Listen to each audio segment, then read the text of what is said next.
안녕하십니까. 생생매거진 오늘 박은정입니다. 장마가 끝나자 불볕더위가 기승입니다. 온열 질환자도 급증하고 있는데요. 대부분 실외에서 발생하고 있고 경북에서는 밭일을 하던 어르신들의 피해가 큽니다. 지난 토요일과 일요일 이틀 동안에만 어르신 6명이 온열 질환으로 목숨을 잃은 것으로 추정되는데요. 오늘도 지역의 낮 기온이 35도를 넘나드는 폭염이 이어지겠습니다. 올해는 특히 엘니뇨의 영향으로 예년보다 심한 폭염이 예보되고 있는데요. 그만큼 온열 질환이 발생할 위험도 크다는 의미겠죠. 질병관리청에서는 폭염 시 가급적 야외 활동을 자제하고 불가피하다면 챙이 넓은 모자에 밝고 헐렁한 옷을 입는 걸 권장합니다. 또 목이 마르지 않아도 수분을 자주 섭취하는 게 중요하고요. 어지러움이나 두통, 메스꺼움 등 온열 질환 초기 증상이 나타나면 즉시 시원한 곳으로 이동해서 휴식을 취할 것을 강조합니다. 8월은 7월보다 더 더울 겁니다. 온열 질환 예방 수칙 잘 지켜서 건강하고 안전한 여름을 보내야겠습니다. 7월의 마지막 날입니다. 7월 31일 월요일 생생매거진 오늘 먼저 안동과 포항 울릉 연결해서 그곳의 소식과 날씨 듣겠습니다. 안동입니다. 오늘도 찜통더위가 이어집니다. 지난 밤사이 최저기온이 24도에 그치는 등 북부 지역 곳곳에서 열대야 현상이 나타났는데요. 오늘 안동의 낮 최고 기온도 34도, 영주 33도로 체감 온도는 35도를 넘어서는 곳이 많겠습니다. 여기에 습도까지 높아서 불쾌감도 심하겠고요. 내일과 모레는 더 후덥지근해질 전망입니다. 더위에 건강 잃지 않도록 각별히 유의해 주시길 바랍니다. 이렇게 전국적으로 폭염 경보가 발효된 가운데 북부권에서도 온열 질환자가 속출하고 있습니다. 경북 소방본부에 따르면 어제 오후 2시쯤 예천군 감천면 관현리에서 밭일을 하던 80대 남성 A씨가 풀밭에 쓰러진 채 발견됐는데요. A씨는 병원으로 이송됐지만 끝내 숨졌습니다. 앞서 그제 오후 2시 5분쯤 봉화군 봉화 문단리에서도 90대 여성 B씨가 의식을 잃고 밭에서 쓰러졌다는 신고가 접수됐는데요. 다행히 B씨의 생명에는 지장이 없고 현재 병원에서 치료 중입니다. 온열 질환 추정 환자는 대부분 고령의 어르신으로 대낮에 논이나 밭에서 일을 하다 쓰러져 발견된 만큼 폭염이 예보된 때에는 최대한 농사일을 포함한 야외 활동은 자제해 주시고요. 또 주변의 독거 노인의 안부를 살피는 것도 중요하겠습니다. 지금까지 안동이었습니다. 이어서 포항입니다. 월요일인 오늘도 경북 동해안 전역에 폭염경보 내려져 있습니다. 포항이 34도, 경주 36도까지 오르는 등 당분간 푹푹 찌는 폭염과 열대야가 이어지면서 더위는 밤낮을 가리지 않겠는데요. 특히 최근 폭염에 취약한 고령층이 농사일을 하다가 사망하는 사례 발생하고 있습니다. 온열 질환 예방하기 위해서 장시간 외출 최대한 자제하시고 시원한 곳에서 더위를 피해 주시기 바랍니다. 최근 집중호우로 인한 실종자 수색 작업에 투입됐다가 트라우마를 경험하고 있는 해병대 장병들을 대상으로 포항시가 재난 심리 지원에 나섭니다. 포항 지진 트라우마 센터와 포항 남구 보건소는 지난 26일 해병대 부대를 직접 방문해서 외상 후 스트레스를 호소하는 장병들의 안정을 위해 지원할 수 있는 방안에 대해 논의했는데요. 심리회복 24시간 직통 전화를 운영하고 대면 심리상담과 함께 치유 장비를 이용해 지원하기로 했고요. 상담과 간단한 심리검사 결과를 바탕으로 추가적인 개입이 필요한 고위험군을 선별해서 정신건강 전문의와의 심층 상담도 연계할 계획입니다. 한편 포항 지진 트라우마 센터는 지진과 다양한 재난 경험으로 인해 심리적인 불안을 호소하는 시민들을 대상으로 다양한 서비스를 제공하고 있는데요.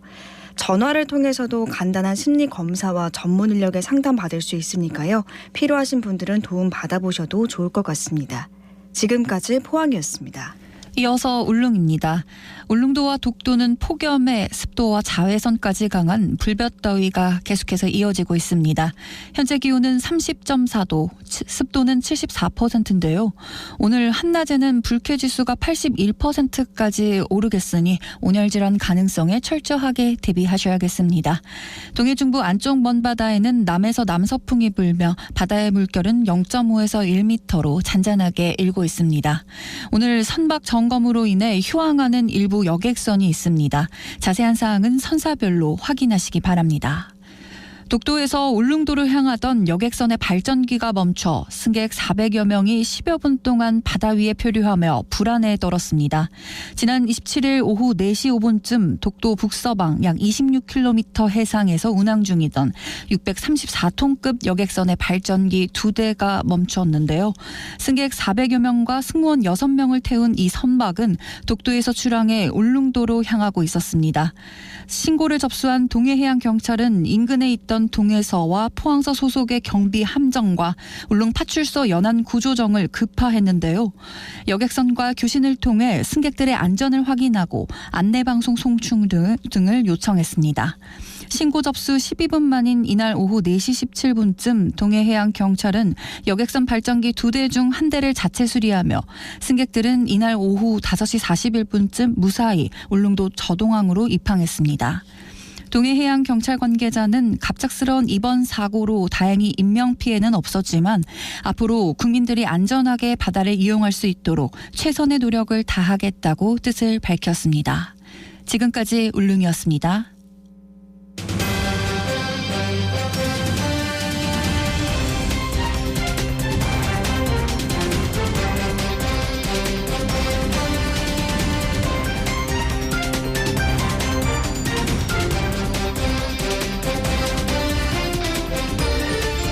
(11시 31분) 지났습니다. 11시 11분 지났습니다. 이 알뜰 주유소와의 경쟁에 친환경차까지 증가하면서 경영 상태가 한계 상황에 놓인 주유소들이 늘고 있습니다. 막대한 폐업 비용 부담에 휴업을 대신 선택하면서 환경오염 문제도 불거지고 있는데요. 관련한 문제와 대책 강원대 경제정보통계학부의 김형건 교수를 연결해서 자세히 들어보도록 하겠습니다. 김 교수님 안녕하십니까? 네, 안녕하세요. 예, 경영난을 이기지 못하고 문을 닫는 주유소가 그렇게 많다고 하는데 어느 정도로 많은가요? 네, 우리나라의 주유소가 제일 많을 때가 2010년이었거든요. 예. 이때 주유소 수가 한 13,000개 정도 됐습니다. 근데 이제 2010년 이후로 계속 숫자가 줄어들고 있는데 지난달을 기준으로 봤을 때는 이제 등록 주유소가 한 11,000개 정도 되거든요. 예. 그 사이 한 1,900개소 정도의 주유소가 문을 닫았다는 말이 됩니다. 그게 최근에 그 주유소 줄어드는 속도가 더 빨라지고 있는데요. 작년에만 한 230개 주유소가 문을 닫았고요. 그러니까 한 3일에 2개 정도 주유소가 문을 내린 거라고 생각을 하면 되고요. 그렇군요. 예, 대구 지역에도 뭐 작년 한 해 뭐 주유소가 한 14개, 그리고 경북 지역도 작년 한 해 한 20개 정도가 줄었습니다. 예. 이렇게 주유소들이 문을 닫는 이유가 뭔가요? 제 생각에는 크게 2가지 원인을 꼽을 수 있을 것 같은데요. 첫 번째는 이제 정부의 알뜰 주유소 정책입니다. 이게 이제 가격 경쟁을 촉진시키기 위한 정책인데요. 이 정책이 이제 2011년부터 이제 시작을 하는데 이 시기하고 주유소 수가 이제 감소하는 시기가 거의 이제 맞물립니다. 그렇군요. 예, 사실 이게 민간 주유소들이 정부 알뜰 주유소하고 이제 가격 경쟁하는 게 이제 쉽지가 않습니다. 예. 이게 뭐 같은 제품이라고 하더라도 알뜰 주유소가 이제 민간 주유소들보다 이제 좀 낮은 가격의 제품을 공급받거든요. 뭐 정부한테 받는 다른 인센티브들도 있고요. 예. 그러니까 뭐 보통의 주유소들은 이제 이런 알뜰 주유소하고 가격 경쟁을 하기가 좀 버거울 수밖에 없습니다. 그리고 두 번째 이유는 뭐 다들 아시겠지만은 그 정부의 에너지 전환 정책 때문일 겁니다. 아마. 네. 그 지난 정부부터 경유차 퇴출을 위해서 많은 노력을 했고요. 지금 뭐 상당히 이제 많이 줄어든 상황입니다. 그만큼 이제 주유소의 사업성도 이제 안 좋아진 거죠. 그리고 또 뭐 전기 자동차 판매량도 이제 꽤나 늘었고요. 그래서 올해 처음으로 경유차보다 이제 전기 자동차 판매량이 더 많아졌거든요. 예. 그러니까 앞으로도 전기 자동차가 늘어나고 그러면은 이제 자연스럽게 주유소의 수익성도 이제 안 좋아질 수밖에 없을 것 같습니다. 예. 주유소들이 왜 이렇게 문을 닫는지 좀 이해가 되네요. 그런데 주유소를 폐업하는 데 드는 비용이 상당하다고 들었습니다. 그래서 폐업 대신에 휴업을 선택하는 주유소들이 많다고 하는데 폐업 비용이 어느 정도기에 그렇습니까? 그러니까 주유소가 이제 다른 업종하고는 이제 다르게 폐업을 하려면은 이제 몇 가지 추가적인 비용이 발생을 하는데요. 이 절차상으로만 볼 때는 폐업을 이제 하려면은 먼저 토지 오염 정화 작업을 해야 됩니다. 왜냐하면은 이제 탱크가 있고 예. 뭐 아무래도 석유 제품을 취급하다 보니까요. 그래서 검사를 해서 뭐 토양 오염이 전혀 되지 않았으면 뭐 좋은데 평균적으로 봤을 때는 이제 토지 오염을 이제 복원시키는데 약 한 7천만 원 정도가 들어가는 걸로 알려져 있고요. 네. 그리고 이제 기름 탱크를 포함해서 이제 시설물도 이제 철거를 해야 되잖아요. 여기에 대한 비용이 평균적으로 약 7천만 원 정도 또 들어가는 걸로 알려져 있습니다. 예. 그러니까 이제 폐업하는데 약 뭐 1억 4천만 원 정도가 이제 들어가는 셈이 되는데, 예. 물론 이제 주유소 크기나 뭐 위치, 시설에 따라 가지고 뭐 천차만별이기는 한데 평균적으로는 대략 뭐 그 정도 들어가는 걸로 알려져 있습니다. 폐업하는 것도 쉽지가 않네요. 예, 근데 뭐 한번 상식적으로 생각해 보시면은 만약에 폐업을 결심을 했다고 하면은 아무래도 장사가 안 돼가지고 그럴 가능성이 높잖아요. 그렇죠. 그러니까 뭐 장사가 안 돼서 폐업하는 입장에서 뭐 1억 4천만 원 정도 되는 거금이 뭐 상당히 부담이 되는 거죠. 그러니까 이제 폐업을 하지 않고 뭐 그냥 휴업을 선택하는 경우들이 이제 많이 늘어나고 있습니다. 예. 뭐 2020년에도 뭐 한 250개 정도가 휴업을 했고요. 작년에도 한 300개 좀 넘게 주유소가 이제 휴업을 하고 있습니다. 그렇다면은 아예 처음부터 주유소 허가를 내줄 때 토양 오염 방지 시설을 좀 철저히 할 수 있도록 그렇게 하면은 폐업 시에 이렇게 드는 복구 비용을 좀 줄일 수 있지 않을까요? 네, 뭐 맞습니다. 그러니까 뭐 원래 주유소라는 그 사업이 꼭 폐업 때만이 아니고 허가를 받을 때도 그렇고 이제 운영할 때도 그렇고 그 토양환경보전법에 따라 가지고 이제 토양 오염을 계속 방지해야 될 의무가 있는데요. 예. 토양 오염 검사도 계속 하고요. 그래가지고 주유소를 이제 운영할 때 토양 오염에 대한 경각심을 계속 가지고 있으면은 아무래도 폐업할 때 비용이 적게 들기는 합니다. 예. 뭐 비용을 좀 들여가지고 이중벽 탱크나 뭐 이중 배관, 뭐 누유 경보 장치 같은 거 설치하면은 아무래도 도움이 되기는 합니다. 뭐 그렇다고 하더라도 뭐 기름 탱크를 처리하거나 시설물 철거에 뭐 돈이 들어가기는 뭐 마찬가지기는 하죠. 예. 자, 폐업을 하는데 이렇게 토양 정화 작업에 비용이 많이 들어간다면 이런 작업을 하지 않고 장기간 이제 휴업에 들어갈 수도 있다고 하셨잖아요. 네네. 이런 주유소들은 미관을 해칠 뿐만 아니라 환경 오염 문제를 발생시킬 수 있겠네요. 네네, 뭐 당연히 뭐 좋지 않겠죠. 뭐 아무래도 그 주유소가 방치될 정도면은 뭐 그런 주유소들은 이미 폐업 전부터 예. 이 토양 오염 관련된 검사를 받지 않을 가능성이 높고요. 이미 뭐 토양도 오염돼 있을 가능성이 높은 거죠. 거기다가 뭐 주유소가 방치가 되게 되면은 뭐 탱크라던가 뭐 배관 같은데 뭐 문제가 생길 가능성이 높고요. 네. 아무래도 이제 토양 오염의 가능성이 뭐 상당히 높다고 보셔야 될 것 같습니다. 예. 자, 그래서 업계에서는 토양 오염 예방과 같은 공익적인 측면에서 이제 폐업 비용을 좀 일정 부분 지원해야 하지 않나 이런 얘기가 있는데 이 부분은 논의가 어떻게 되고 있는 건가요? 네, 뭐 폐업 주유소 지원하고 관련돼 가지고는 뭐 이미 한 10여 년 전부터 많은 논의가 있어갔고요. 그 중에 이제 정부 지원 관련해 가지고는 그 석유 및 석유 대체 연료 사업법이라고 있는데 네. 보통 석대법이라고 부릅니다. 여기에 이제 정부 지원 관련된 근거를 만들어놨는데요. 요 뭐 개정된 법에 의하면은 뭐 기본적으로 정부가 다 도와주기보다는 아무래도 주유소 업계 자체적으로 해결할 수 있도록 뭐 공제조합을 만들고 이 조합에 대해 정부의 지원이 이제 가능하도록 뭐 명시를 해놨습니다. 예. 근데 이게 이미 2014년도에 논의됐던 내용인데요. 문제는 이제 앞에서도 말씀드렸다시피 그 주유소 업계가 뭐 이미 좋지 않은 상황이잖아요. 그렇죠. 뭐 이런 상황에서 이제 공제조합에 이게 돈을 마련하기가 쉽지 않은 상황이고요. 그 정부 입장에서는 또 많은 업종들 중에서 석유 판매업만 이제 뭐 특혜를 줄 수는 없다. 뭐 이런 입장입니다. 예. 그래서 이제 뭐 법적 근거를 뭐 한 10년 전에 만들기는 했는데 아직까지는 뭐 뾰족한 이제 해결 방안이 이제 만들어지지는 않은 상황이라고 보시면 될 것 같습니다. 다른 대안은 없을까요? 그 뭐 미국이나 일본 같은 데도 뭐 비슷한 문제를 다 겪었거든요. 예. 그래가지고 뭐 공제조합이 아니고 뭐 정부가 금융지원 같은 방법을 통해 가지고 이제 지원을 해주고 있는데 아무래도 우리나라도 이 폐업 문제가 뭐 사회적 이슈가 되면은 뭐 이런저런 방안들이 더 모색될 것 같고요. 네. 그리고 사실 이제 뭐 정부에서 이제 에너지 전환 정책을 이제 하고 있는데 뭐 그렇다고 해가지고 이 주유소 같은 국가적인 인프라를 전부 없애는 것도 사실 국가적인 손실이거든요. 예. 그래가지고 가격 경쟁 촉진 정책 같이 주유소들을 자꾸 이제 압박을 해서 폐업으로 모는 것보다 아무래도 이게 주유소들이 새로운 시장에 이렇게 맞게 전환될 수 있도록 이제 유도를 하는 게 더 좋은 대안이 될 수 있을 것 같습니다. 네. 이게 아시다시피 이게 주유소가 이렇게 전국 네트워크를 갖고 있잖아요. 그렇죠. 그러니까 이런 네트워크를 물류 네트워크로 활용할 수도 있고요. 그리고 태양광, 연료전지, 전기차나 수소 충전소, 이런 것도 전부 네트워크를 필요로 하니까 네. 이런 주유소 네트워크를 활용하는 게 한 방법이 될 수 있고요.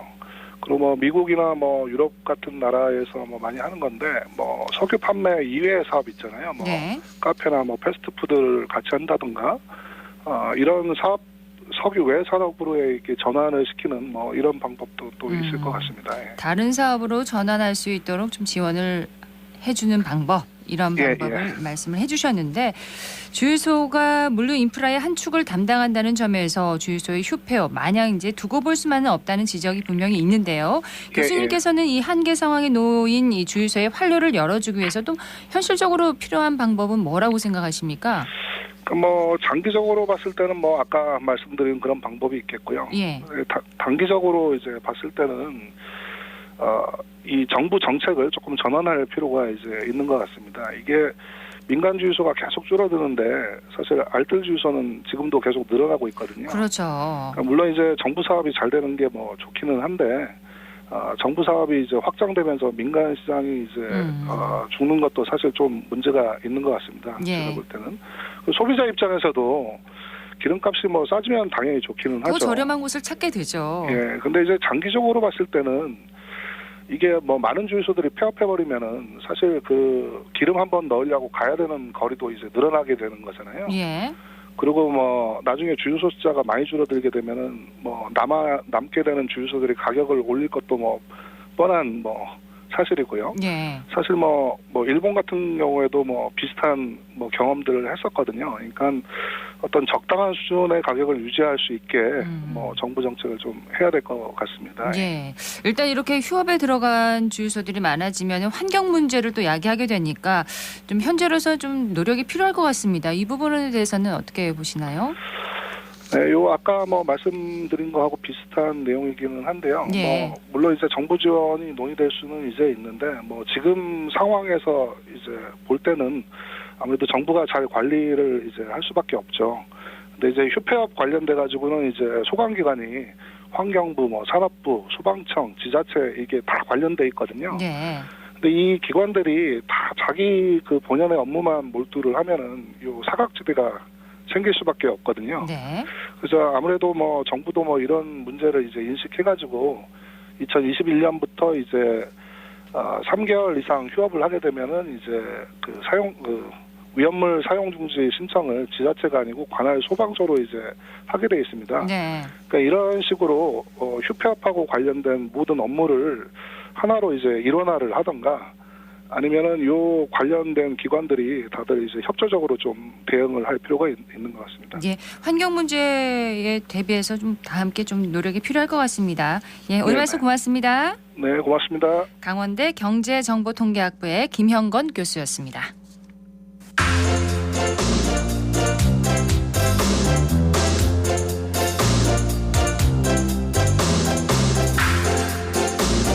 (11시 24분) 지나고 있습니다.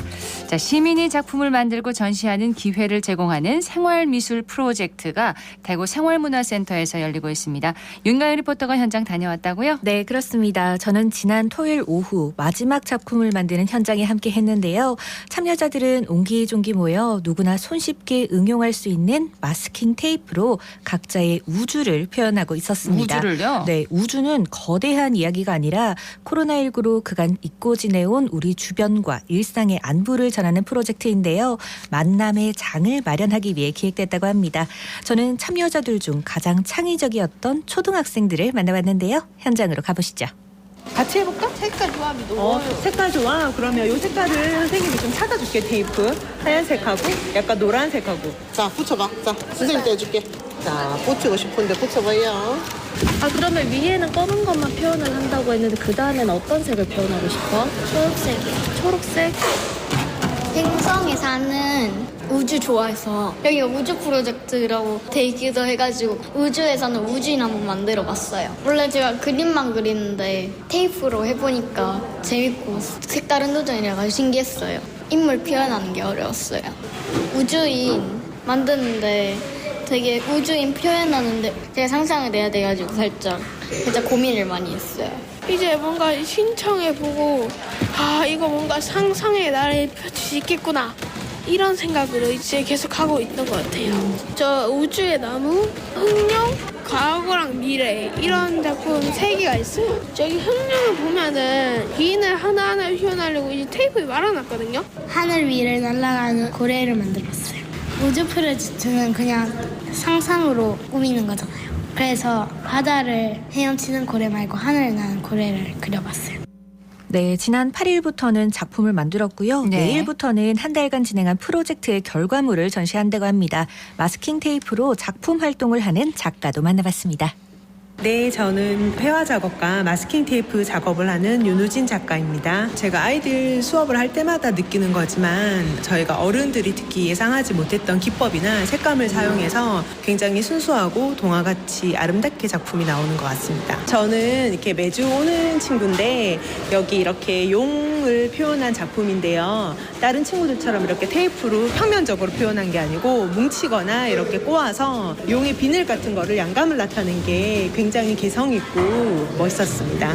저는 제가 계속 작업을 했었고 또 전공자로서 이제 전공하시는 분들을 많이 만났었는데요. 이제 비전공자거나 학생들을 만났을 때 좋은 점은 저희가 이제 예상하지 못했던 분야에 예상하지 못한 색감이나 형태를 굉장히 순수하게 표현을 하시고 그리고 이번 프로젝트에서도 자신만의 우주를 표현한 작품인데 많은 분들이 자신만의 우주가 굉장히 이제 막 거창하고 대단하다기보다는 자신이 기른 애완동물이라든지 아니면 지금 계절 느낌이라든지 아니면 가족이라든지 이렇게 굉장히 소박하고 아름다운 따뜻한 것을 표현하는 걸 보고 이렇게 소소한 것에서 행복을 느낄 수 있는 그런 태도나 자세가 굉장히 감명 깊었습니다.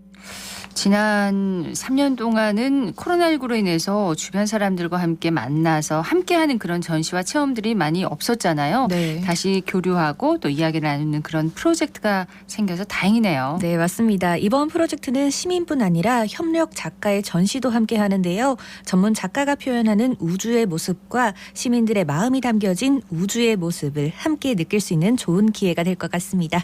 마지막으로 담당자의 목소리입니다. 예, 안녕하세요. 저는 대구생활문화센터에 근무 중인 아른지라고 합니다. 우주는 한자로 집주를 쓰더라고요. 이번 프로젝트 의미가 이웃과 이웃이 만나고 서로 상생하면서 더 큰 우주로 연대하면서 뻗어나간다는 의미를 담고 있습니다. 그리고 이번 프로젝트는 7월 한 달간 매주 토요일 시민들과 함께 총 4회차를 거듭해서 전시실이 계속 변모하고 있는 중인데요. 지금까지 총 100여 명이 넘는 학생들과 동호회 분들이 참여해서 이렇게 전시실을 아름답게 각자의 별들로 수놓고 있습니다. 특히 이번 프로젝트는 일상에서 흔히 볼 수 있는 테이프를 사용해서 미술 활동에 처음 접하는 사람도 쉽게 접근할 수 있는데요. 그림 그리는 게 자신이 없거나 어려워하는 사람들도 이걸 하다 보면 재밌어 하시는 모습을 종종 보게 됩니다. 이렇게 하나하나 만들다 보면 평소에도 쉽고 다양하게 예술 창작 활동을 할 수 있다는 자신감도 얻을 수 있을 겁니다. 지난 3년 동안 저희가 코로나로 인해서 대면 활동이 뜸해지면서 사람과 사람이 마주할 일이 적었죠. 그래서 우주는 거창한 이야기가 아닌 그간 잊고 지내온 우리 주변과 일상의 안부를 전하는 프로젝트라고 보시면 됩니다. 전시는 8월 31일까지 진행되니까 온라인에 존재하는 세상이 아닌 현재 이곳 센터에서 서로의 존재와 마음을 나누며 특별한 경험을 체험해 보시길 권장합니다. 네, 이번 프로젝트는 생활문화 활성화를 위한 2023 우수 프로그램 지원 사업 중 하나라고 하는데요. 그렇군요. 앞으로도 시민들이 참여할 수 있는 문화예술 프로그램이 많아졌으면 하는 바람입니다. 나의 집, 더 나아가 우리의 일상에 안부를 전하는 우주 프로젝트는 8월부터 한 달간 대구 생활문화센터 대전시실에서 만날 수 있습니다. 네, 윤가영 리포터 소식 잘 들었습니다. 고맙습니다.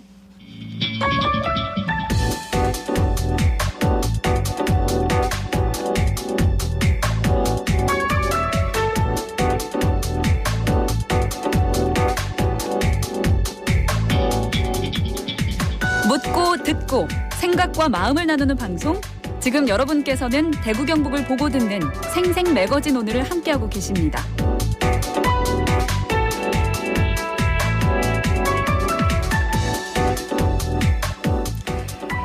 네, 11시 30분 지났습니다. 기자의 눈으로 지역의 현안과 이슈를 들여다봅니다. 뉴스민의 김보현 기자와 함께합니다. 어서 오세요. 네, 안녕하세요. 자, 오늘 짚어볼 이슈는 뭔가요? 네, 오늘은 홍준표 대구시장 취임 이후 1년간의 민주주의에 대해서 짚어보려고 합니다. 이 표현의 자유, 집회 시위의 자유, 그리고 투명한 정보 공개, 이 민주사회의 신뢰와 관련된 기준점들이죠. 네. 이 몇 가지 사건을 통해서 대구시의 민주주의 현주소를 짚어보겠습니다. 예, 먼저 짚어볼 사건은 뭔가요? 네, 홍준표 시장의 대구시청 청사 앞 1인 시위를 포함한 집회 시위 통제, 그리고 대구 키어축제 행정 대집행 시도입니다. 이 홍 시장 취임 직후부터 이 대구시청 청사 앞 집회 시위 제한이 이루어졌는데요. 네. 이 시민이 대구시정의 자유로운 의사를 표현하는 작은 광장으로 활용됐던 이 동인동 대구시청사 앞 광장은 홍 시장 취임 이후부터 경계선이 둘러졌습니다. 경계선이요? 네, 이 집회 시위는 시청사 부지 경계선 밖에서만 허용된다. 이런 경고문이 붙었고요. 대구시는 청사 방호권이 있다면서 이 청사 앞 집회 개최를 어렵게 만들었습니다. 이 대구 시민사회에서는 이 광장이 시민의 자유로운 의사표현과 시정 참여를 위한 공간으로 쓰여왔는데 홍 시장이 이를 부당하게 제한한다면서 집회 시위 금지 처분 취소 소송을 제기했습니다. 대구시의 입장은 뭔가요? 네, 대구시는 이 공판 과정에서 집회 시위를 금지한 게 아니라 제한을 권유한 거고 네. 단순한 안내에 불과하기 때문에 행정처분이 아니므로 소송 대상이 될 수 없다 이렇게 주장을 했습니다. 또 대구시는 이 부지가 평소 일반인에게 개방되어 있다 하더라도 청사를 출입하는 시민들, 직원들의 원활한 출입과 또 불시에 우발적으로 발생할 수 있는 위해로부터 이들을 보호하기 위해 이 청사 현관 앞 일정 부분의 한정에 집회 시위 자제를 안내하는 건 청사 방호권의 행사로 당연히 할 수 있는 조처다 이렇게 밝혔습니다. 네. 또 홍 시장 스스로도 이 공공연하게 집회 시위에 대한 부정적인 입장을 피력해 왔는데요.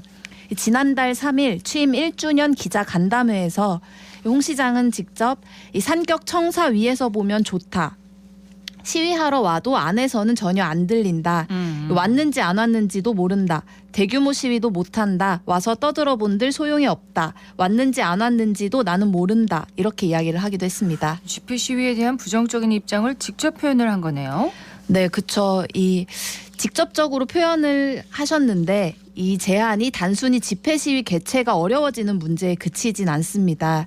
이 집회 시위가 아니면 자신들의 목소리를 낼 수 없는 소수자의 권리를 후퇴시키고 또 여기서 나아가 행정 조치로 인한 비용도 유발을 하는데요. 예. 이 선출직 공무원은 무엇보다 시민의 목소리에 귀를 기울여야 하는데 이 집회나 시위를 통하지 않고서는 제대로 의사를 표현할 수 없는 이 사회적 소수자나 시민의 목소리를 듣지 않겠다는 것과 다름없는 거라고 보고요.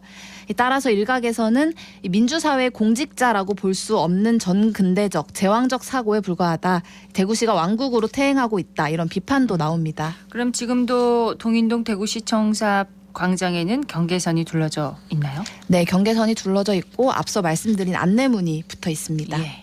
이어서 짚어볼 사건은 뭔가요? 네, 대구 키어축제 행정 대집행 관련 뉴스입니다.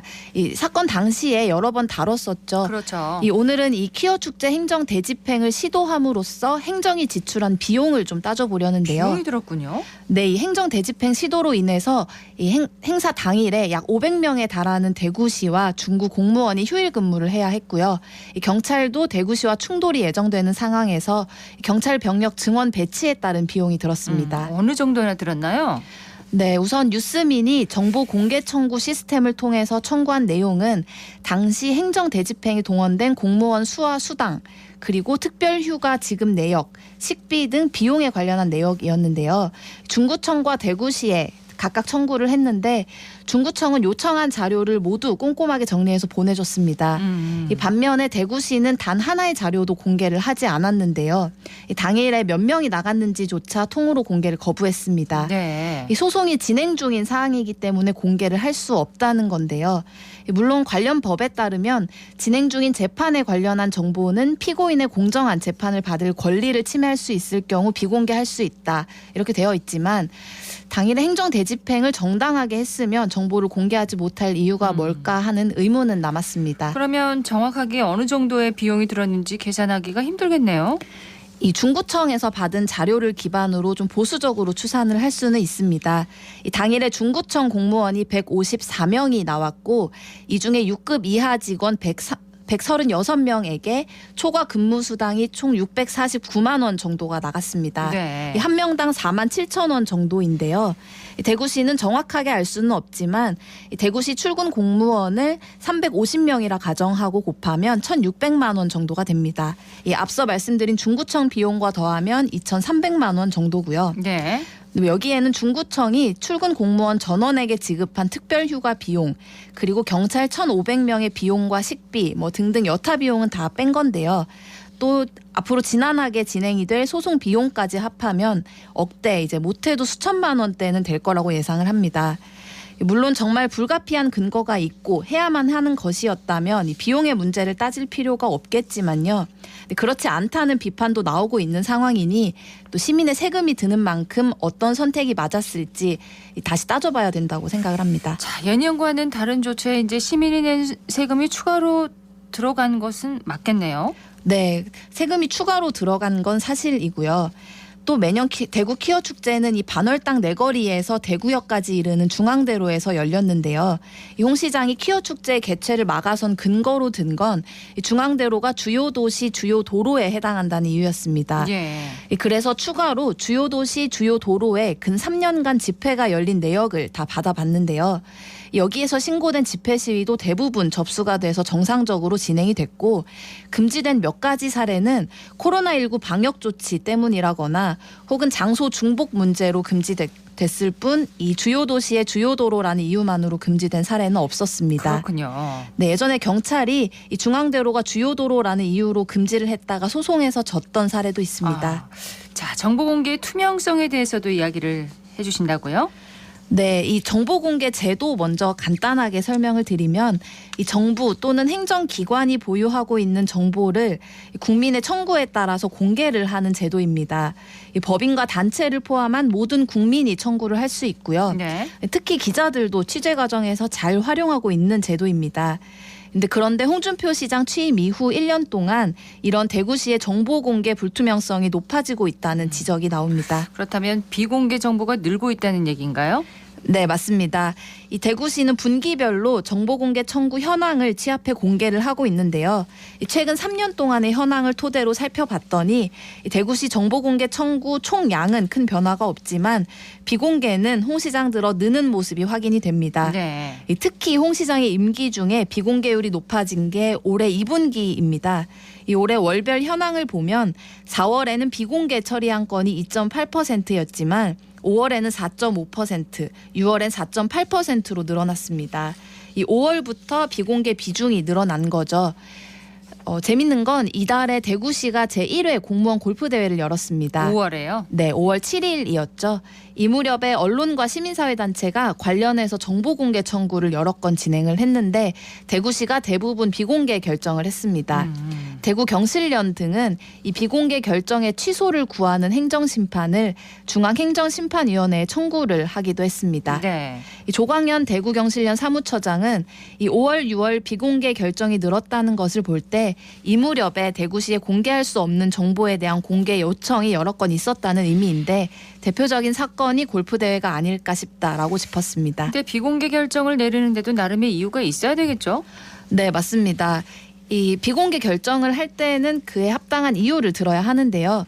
이 개별적인 사례를 몇 건만 보면 이 정보공개 심의회 결정에 의문이 생긴다는 지적도 있습니다. 이 앞서 말씀드렸던 이 공무원 골프대회 관련 자료 공개 요청이 대표적인데요. 네. 대구시는 직원 동호회 제도를 활용해서 이 공무원 골프 대회 예산을 지원을 했는데 직원들로 구성된 이 골프 동호회가 대회를 개최하고 이 대회에 대구시가 지원을 하는 방식입니다. 이 대구 경실련 등은 그 근거가 되는 직원 동호회 지원 계획 문서 등에 대해서 정보 공개를 청구했는데 대구시는 내부 검토 혹은 사생활 침해 등을 이유로 비공개를 결정했습니다.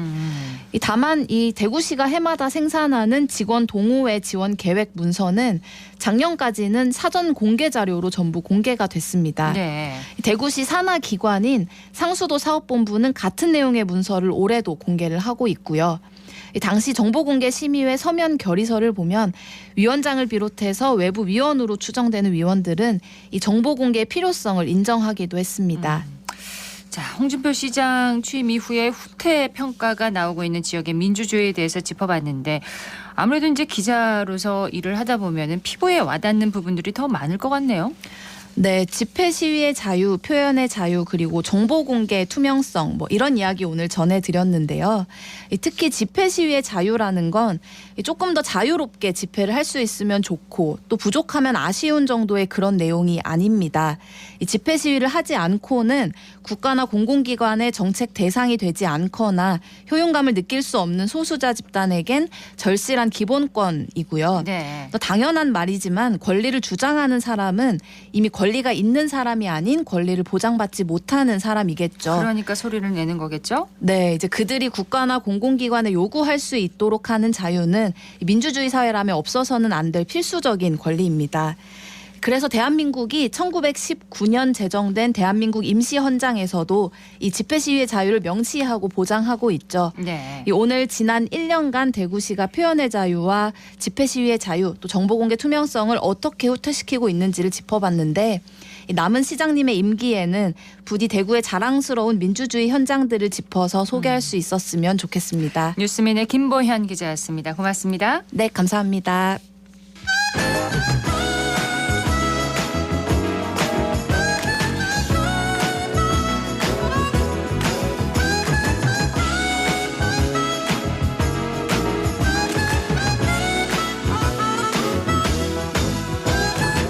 월요일 생생매거진 오늘 함께하고 계십니다. 11시 42분 지났습니다. 자, 이번에는 정치 알아야 바꾼다. 정치 알바 시간입니다. 김수민 시사평론가 연결되어 있습니다.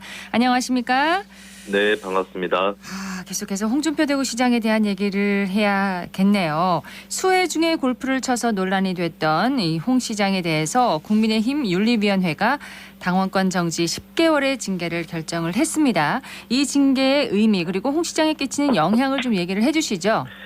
네, 홍 시장은 한때 대선 후보를 지냈고 당 대표도 역임을 했거든요. 예. 그거 치고는 상당히 무거운 징계를 받았다라고 볼 수 있겠고 수해 복구 봉사활동 중에 사진 잘 찍히게 비가 더 왔으면 좋겠다 이렇게 말했던 김성원 의원이 있습니다. 국민의힘 윤리위원회에서 6개월 당원권 정지를 받았는데 네. 그때는 말 한마디의 문제였고 이번에는 좀 더 논란이 길었기 때문에 형평성으로 봤을 때 그거보다 더 무거운 징계를 받아야 한다라고 하는 게 윤리위원회 입장이었던 것 같습니다. 그리고 이제 홍 시장은 일단은 수용을 하고 그러면서도 불만을 토로하는 모습인데요. 자신에게 아직 3년이라는 시간이 남아있다라는 말을 했습니다. 이거는 이제 대구시장 임기를 가리키는 건데 예. 지자체단체장으로서 중앙정치에서 자기 소속 정당과 싸우기는 힘들어서 참는다. 하지만 후위를 기약한다. 이렇게 풀이를 해볼 수 있을 것 같습니다. 근데 이번 사건으로 홍 시장의 당내 위상이 약하다는 것이 다시 한번 입증이 됐는데요. 예. 다만 윤석열 정부 기간, 남은 기간에 여당 내 비주류로서 계속 처신을 할 것이 분명해 보이고 총선이 만약에 더더군다나 끝나게 되면 내년 대선 전까지 당내 갈등이 전면적으로 시작될 수도 있다. 여기까지도 내다볼 수 있을 것 같습니다. 예. 자, 다음은 경북 칠곡군에서 있었던 행사를 다뤄보겠습니다. 지난 7월 27일에 다부동 전적기념관에 이승만 전 대통령과 또 해리 트루먼 전 미국 대통령의 동상이 나란히 들어섰어요. 네, 행사를 개최한 경상북도 측에서는 6.25 전쟁 당시 양국의 사실상 최고사령관이었던 이승만 전 대통령, 트루먼 전 대통령 동상을 한자리에 세우는 건 당연하다라고 설명을 했습니다. 참고로 다부동에는 이미 백선엽 장군의 동상이 서 있는데요. 네. 백 장군 같은 경우 친일 행적은 있지만 다부동 전투를 지휘한 전쟁 영웅인 것도 확실합니다. 네, 하지만 여기서 이승만 전 대통령 동상까지 설치된다라고 하는 건 또 다른 차원의 일일 수밖에 없겠는데요.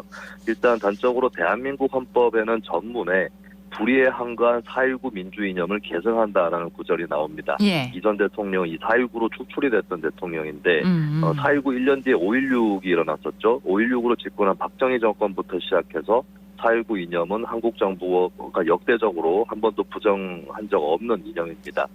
그리고 이 전 대통령도 미국에 망명을 한 다음에 귀국이 불발될 정도였던 것이고요. 그렇기 때문에 이 전 대통령이 대한민국 건국 이념인 민주주의를 어긴 독재자라는 것 역시도 공인된 사실이다라고 볼 수 있겠습니다. 물론 이 전 대통령도 공로가 있고 또 시대를 앞서 나가는 해안도 갖고 있었던 지도자인데요. 근데 이제 국가나 지자체가 나서서 공식 기념하는 것, 이것은 이제 시민들의 비판 여론이라든지 이런 것들을 무시하는 처사가 될 수도 있다. 절제가 필요하다는 것을 좀 같이 유념했으면 좋겠습니다. 예. 자, 최근 여론조사 흐름을 한번 살펴보겠습니다. 더불어민주당 지지율이 내림세라는 것이 전반적인 조사 결과인데 30% 미만으로 떨어진 조사도 나왔어요. 원인이 뭐라고 분석할 수 있을까요? 네, 단적으로 한국갤럽이 지난 7월 25일부터 27일까지 만 18세 이상 전국 1,002명을 대상으로 실시한 여론조사 결과가 나왔습니다. 정당 지지율이 국민의힘 35%, 민주당이 그보다 6%포인트 더 낮은 29%였고요. 최근 수달 동안 이 기관 조사에서 비슷한 지지율을 보이던 양당이었는데 이만큼 벌어진 것은 굉장히 오랜만의 일입니다. 네. 그러면 원인이 뭐였을까 좀 짚어보면 최근에 민주당의 악재들이 몇 가지 있기는 했는데요. 근데 다들 결정타라고 보기는 좀 부족한 측면이 있습니다. 몇 가지 들어보면 이상민 행안부 장관 탄핵이 기각이 됐는데 근데 이 장관에 대한 책임론은 여전히 살아있는 그런 상황이고요. 네. 쌍방울 대북 송금 문제가 다시 불거졌는데 아직까지 뭔가 뚜렷하게 나온 것은 아닙니다. 그리고 김남국 의원의 코인 문제 같은 경우는 초기에 충격파가 컸기 때문에 이번에 특별히 더 커진 건 아니라고 볼 수도 있겠는데요. 그렇다면 단기적 사건이 원인이 됐다기보다는 민주당에 대한 피로도 누적 이런 것들이 좀 더 원인이 되지 않았을까라고 추정을 해볼 수 있을 것 같습니다. 네. 네. 그리고 이제 민주당의 도덕 리스크 문제 이걸 끊어내는 것이 아직까지 여의치 않은 모습이라든지 또 정부를 날카롭게 견제해서 성과를 실제로 올린다든지 새로운 정책 대안을 내놓는다든지 이런 것들이 딱히 없는 탓이 아닐까. 네, 이런 것들이 좀 민주당에 대한 피로도를 가중시킨 것이 아닐까 그렇게 추정해볼 수 있을 것 같습니다. 최근에 민주당이 촉각을 곤두세우는 문제가 이 쌍방울 대북 송금 의혹인데요. 이화영 전 경기부지사가 진술을 일부 바꾸는 일이 일어났었고 이 전 부지사와 또 민주당 인사들은 검찰의 회유와 협박을 의심하고 있습니다. 네, 최근 흐름이 조금 복잡해서 다시 살펴볼 필요가 있을 것 같은데요. 일단 쌍방울 김성태 회장은 이재명 지사의 방북 비용과 스마트팜 사업 비용을 대납했다라는 것을 이재명 지사가 알고 있었다. 그리고 이화영 당시 부지사도 도와달라고 한 적이 있었다 이렇게 법정에서 밝혔습니다. 예. 이에 이어서 이화영 전 부지사도 법정에서 기존 입장을 일부 번복을 했는데요. 보도로 나가기로는 쌍방울에 방북 추진 요청을 했고 이재명 지사에게도 당시에 보고했다. 이런 기사가 나갔었습니다. 근데 이 이후에 이화영 전 부지사가 쌍방울에 이 지사의 방북을 요청했던 건 맞지만 신경 써달라 정도의 수준이었고 이 지사 방북 비용을 대납해달라는 요청은 안 했었다. 그리고 이거를 이 지사에게 보고도 안 했다라는 입장을 내비쳤습니다. 이거는 이제 크게 세 가지 가능성입니다. 첫 번째는 이화영 전 부지사가 진술 번복을 거듭해서 하고 있는 가능성이 있고요. 두 번째는 처음에 진술했던 것이 와전되어서 확대돼서 보도된 것이었다라는 가능성이 있고 세 번째는 번복을 실제로 했는데 그 사람들이 그 사실을 확실히 알지 못하게 하는 것인지 여러 갈래로 좀 짐작을 해볼 수 있는 상황이다라고 하는 것이고 그러면 이건 거꾸로 얘기해서 사실관계를 당장에 확인하기는 상당히 어려운 사안이다. 이렇게도 볼 수가 있겠습니다. 네. 다만 민주당이 설명해야 되는 것은 정당으로서 사법적인 것뿐만 아니라 정치적인 것도 설명을 해야 될 것 같은데 쌍방울 그룹이 대북 송금을 했던 행위 또 이화영 전 부지사가 쌍방울 쪽에 카드를 얻어 썼던 것 등 이런 것들이 이제 이재명 당시 지사와 무관한 것인지, 무관하다면 왜 무관하게 벌어진 일인지 이런 부분에 대한 설명 책임은 남아있다고 볼 수 있겠습니다. 네. 어쨌든 이재명 대표가 계속해서 사법 리스크에 휘말리거나 민주당의 침체를 벗어나지 못하면 이 대표가 사퇴할 수 있다, 이런 예측이 지금 나오고 있는데, 이에 대해서 민주당 조정식 사무총장이 지라시 수준의 소설이다, 이렇게 일축하기도 했습니다. 네, 일단 전제해둘 만한 것은 이 대표의 조기 퇴진 여부는 그 자신의 결심으로 이루어질 수 있다라고 하는 것입니다. 왜냐하면 현재 민주당 내 구도에서 다수는 친명계이기 때문에, 네. 그리고 타의로 밀려나는 상황은 불명예스럽게 받아들일 수밖에 없기 때문에 결국에는 이 대표 스스로가 결심을 해야 될 문제라고 보여지고요. 그리고 내년 총선 공천을 일일이 결정하지 못하더라도 공천 시스템에 대해서는 안심할 수 있어야 물러날 수 있을 것이다라는 것도 전제할 수 있을 것 같습니다. 비유하면은 밭에 뭘 심을지 결정은 못하더라도 자신이 원하는 작물을 심을 수 있는 밭은 만들어 놓고 나가야 된다라고 하는 그런 측면이고, 그런 의미에서는 이것들을 다 완비하기 전까지는 시간이 더 걸릴 것으로 보이고, 연말 연초라면 몰라도 10월 퇴진 이 가능성은 낮다라고 볼 수 있겠습니다. 그리고 사법 리스크 문제 같은 경우도 그 사이에 뭐 재판 판결이 나온다라는 가능성은 거의 없고요. 그리고 판결 전 수사 과정에서 뭔가 있다고 했을 때는 결정적인 게 나와야 되는데, 그렇지 않다면 이 대표로서는 버텨볼 만하다라고 판단을 할 수 있을 것 같습니다. 다만 수사의 전개가 미리 점치기 어렵다는 점, 일정 예측이 쉽지 않다, 이것이 이 대표 리스크의 본질이기 때문에 확언을 할 수 없겠지만 좀 조기 퇴진설은 아직까지는 이르지 않을까, 예단에 가깝지 않을까, 그렇게 전망을 해봅니다. 자, 그리고 이태원 참사에 대한 책임을 추궁하면서 이제 국회가 탄핵 소추안을 의견했던 이상민 행정안전부 장관, 지난주에 헌법재판소의 기각 판결을 받아내면서 직무에 복귀를 했는데요. 자, 이번 탄핵 기각 사태, 정치권에 끼칠 영향을 어떻게 전망하십니까? 네, 아무래도 기각이 됐기 때문에 민주당 등 야권에 타격이 되는 것은 맞다고 볼 수가 있겠습니다. 그 야권에서 그동안 한동훈 법무부 장관, 원희룡 국토교통부 장관에 대한 탄핵도 거론돼 왔는데, 이상민 장관 탄핵에서 막혔기 때문에 앞으로 탄핵 카드를 쓰기는 상당히 어렵게 됐다라고 볼 수 있겠고요. 다만 이 장관의 직무 복귀에 따라서 거대한 역풍이 야권 쪽으로 불지 않는 상황도 봐야 될 거라고 보여집니다. 탄핵 기각이라고 하는 것은 파면할 만큼 중대하고 뚜렷한 위헌이나 위법이 없다는 뜻일 뿐이고, 책임이 없다거나 자리를 계속 지켜야만 한다라는 의미는 아니기 때문에 정부 여당 입장에서도 이번 판결로 오만해져서는 안 될 것이다, 이 점도 같이 덧붙여서 말씀드립니다. 네, 오늘 여기까지 듣겠습니다. 고맙습니다. 네, 감사합니다. 지금까지 김수민 시사평론가였습니다.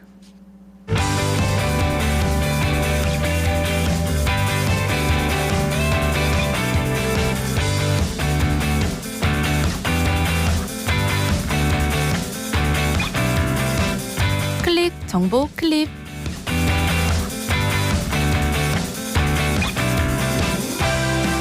대구시 농수산물 도매시장 관리사무소는 8월부터 도매시장 유통수산물에 대한 방사능 검사를 월 2회로 강화합니다. 지난 7월 고등어, 갈치 등 도매시장 유통수산물 8종을 대상으로 대구시 보건환경연구원에 방사능 검사를 의뢰한 결과 적합 판정을 받았으며, 이는 기존 검사 항목인 납, 카드뮴, 수은을 비롯해서 방사능 물질인 요오드와 세슘을 추가해 검사한 것입니다. 안전성 검사 결과는 대구시청 누리집 분야별 정보 농수산물 도매시장 안전성 검사 결과를 통해 시민 누구나 확인하실 수 있습니다.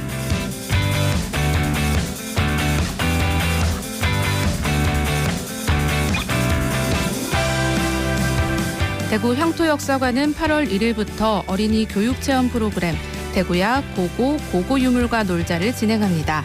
이 프로그램은 11월 30일까지 매주 화요일부터 토요일 사이에 열리고, 대구 지역에서 출토된 유물을 직접 만져보며 제작 시기와 재질의 차이를 이해할 수 있는 프로그램입니다. 또한 8월 17일에는 대구 지역 선사시대를 이해하는 성인 대상 교육 프로그램 선사시대 대구 지역 사람들과 마을이 열립니다. 자세한 내용은 대구 향토역사관 홈페이지에서 확인하실 수 있습니다.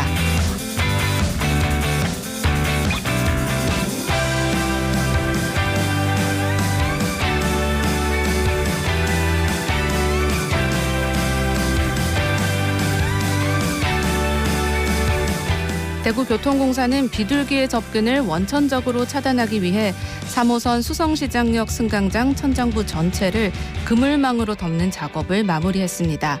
3호선 역사는 지상에 설치돼 있어 그동안 비둘기 서식과 배설물로 인한 문제로 골머리를 앓아왔으며 특히 수성시장역은 비둘기 배설물로 인해 역사를 이용하는 시민들의 민원이 지속적으로 제기돼 왔습니다.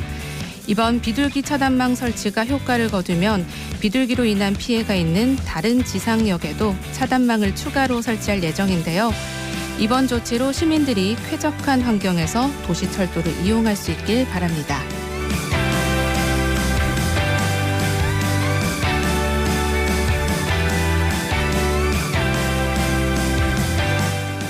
오늘부터 8월 17일까지 달성군청 참꽃 갤러리에서는 시민작가 열전 2가 열립니다. 시민작가 열전은 특별한 재능과 이야기를 가진 시민들을 발굴하고 지원해서 훌륭한 작품을 선보이는 전시인데요. 이번 전시는 정지원 시민작가의 전시로 그는 5살 때 발달장애 진단을 받았지만 그림을 통해 세상과 소통하고 있습니다. 전시는 평일 오전 9시부터 오후 6시까지 달성군청을 방문하는 시민 누구나 무료로 관람할 수 있고요. 자세한 사항은 대구생활문화센터 홈페이지를 참고하시면 됩니다.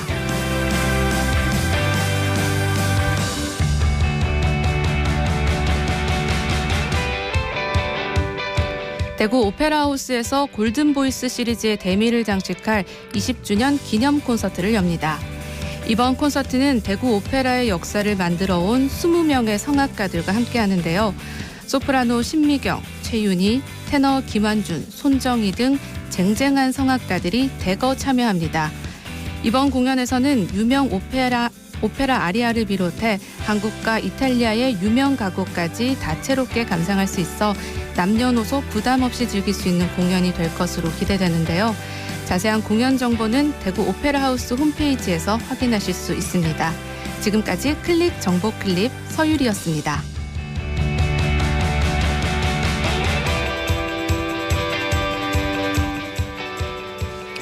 누군가를 기다리거나 잠깐 볼일 보러 인도 위에 차를 세워놓는 경우가 있는데요. 인도 불법 주정차 주민 신고제가 7월 한 달간의 계도 기간을 거쳐서 내일입니다. 8월 1일부터 본격 시행됩니다. 인도 위에 불법 주정차를 하고 1분 간격으로 사진이 찍히면 승용차의 경우에 4만 원의 과태료를 내야 합니다. 보행자 사고를 예방하고 안전한 보행 환경을 조성하기 위해서라고 하는데요.